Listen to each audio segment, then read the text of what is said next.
এই তো সেই ম্যাজিক চকলেটের দোকানটা। এই চকলেটের দোকান আমার খুব ভালো লেগেছিল। কি ব্যাপার? এই তো সেই ছেলেটা যে আমাকে বোকা বানিয়েছিল। তুইও খেয়ে দেখ, এই দোকানের চকলেট অনেক ভালো।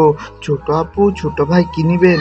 না ভাই, আমরা কিছু নিব না, চকলেটটি ভালো লাগেনি, চলে গেলাম। হি হি, আমিও চলে গেলাম। যাক বাবা, কি ছেলে মেয়ে। ভাই একটু টেস্ট করি। না না, হবে না হবে না, চলে যাও চলে যাও।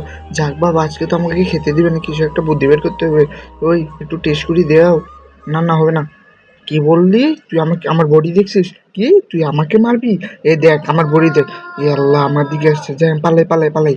ওরে বাবা রে, আমার দিকে তেড়ে আসছে, আমি পালা। আজকে তুই একা আসিস, আমি তোকে দেখে নেবো, তোকে খুঁজে বের করবো, কারণ আজকে তোর আপু নেই। ভাই তো দেখি আমাকে চার দিয়ে খুঁজতে হয়, যা আমি দিক দিয়ে পালাই, আমি দিকে দেখি। আরে ওকে তো খুঁজে পেলাম না, যাই আমি এখন দোকানে চলে যাই, না হলে আমি সুপ্রিম নিয়ে নিবে। ওরে ওইদিকে কি খাচ্ছে? হ্যাঁ হ্যাঁ ভাইয়া, তুমি আমার সাথে পারলে না, আমি চুরি করে খেয়ে নিলাম। আরে তোর জন্য তো দেখি আমার দোকান বন্ধ করে দিতে হবে। আমার সাথে পারবে না, টাটা, চলে গেলাম।